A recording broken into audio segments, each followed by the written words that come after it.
Hello friends, welcome to Technique. This is Nirmal here, and in this video we will be doing a detailed camera review of the OnePlus Nord CE3 Lite 5G.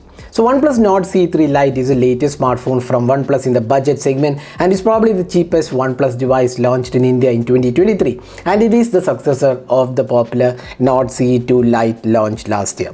The Nord CE3 Lite 5G comes with the same 695 Snapdragon chip which was used on the Nord CE2 Lite as well, but there is an upgrade in the primary camera. Now it sports an 108 megapixel triple camera setup, and here is the detailed camera review of this device. So before getting into the video, if this is your first time on this channel, do hit that red subscribe button and also hit the bell icon to get notified of all the videos we publish. So let's first have a look at the hardware. The Nord CE3 Lite 5G comes with a 108 megapixel Samsung HM6 sensor with f1.75 aperture. It has a secondary 2 megapixel macro camera and a third 2 megapixel depth sensor. It misses out on the ultra wide angle camera similar to the OnePlus Nord CE2 Lite. The selfie camera is 16 megapixel shooter with f2.4 aperture. So let's see how the camera performance is for this price segment. Let's first have a look at the daylight captures. So looking at the daylight captures, the 108 megapixel camera does well in terms of details and colors. You can see the processing of the image is good, the colors are vivid for the most part, and there is a bit of saturation as well, but not a major concern. Also at this price segment, most people will like the processing. The contrast ratio could have been a tad better, but again doesn't have issues all the time. The sharpness levels are quite good for the price segment, and this is evident when you pixel peep. The dynamic range is also quite good and acceptable for this segment. Overall, the 108 megapixel camera does a good job for this segment, and users won't have much to complain. But sadly, at this price segment, it misses out on the ultra wide angle camera. But the primary camera does really work well, even though it has a bit of saturation issues at times. The 108 megapixel camera also supports lossless zoom, and this helps in zooming to 3x without much loss of quality. And here are some of the 3x photos, and it has come quite good for the pricing.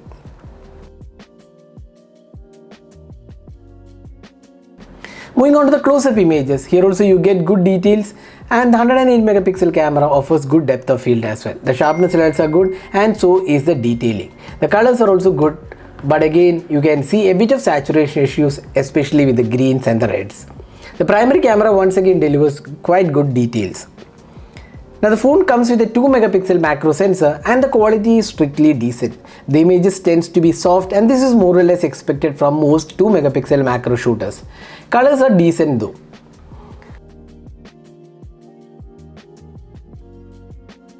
Moving on to portraits, the 108 megapixel camera does a decent job with portraits. While the skin tones are not accurate, there is a tendency for warmer tones, and also the background blur seems to be a bit unrealistic. The sharpness levels are also acceptable. The edge detection is quite decent, but it does miss out on some complex edges. We don't have much to complain here considering the price segment, but an update would be nice to fix these issues. Next up, the low light captures. Here you can see in indoor artificial light there is decent amount of details on offer, and the sharpness levels is also acceptable. But when light drops further, you can see noise coming in. Switching on the night mode does improve things. The detailing looks quite decent for the segment. When you pixel peep, there is definitely noise, but considering the price segment, we would say this is still acceptable performance.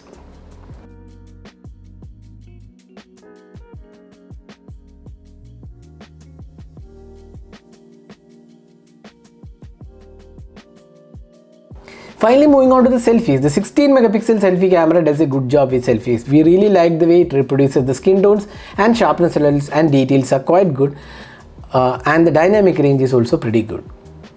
The colors are once again a bit saturated, but most people will still love these selfies. Also, selfies are more of a personal choice, so do let us know what you guys think about the selfies.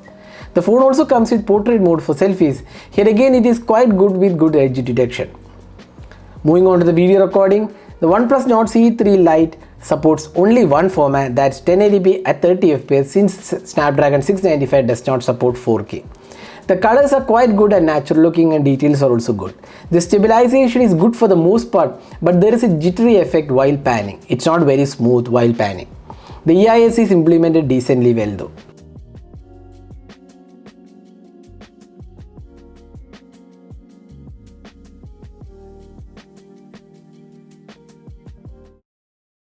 So this is the video recording taken using the selfie camera on the OnePlus Nord CE3 Lite.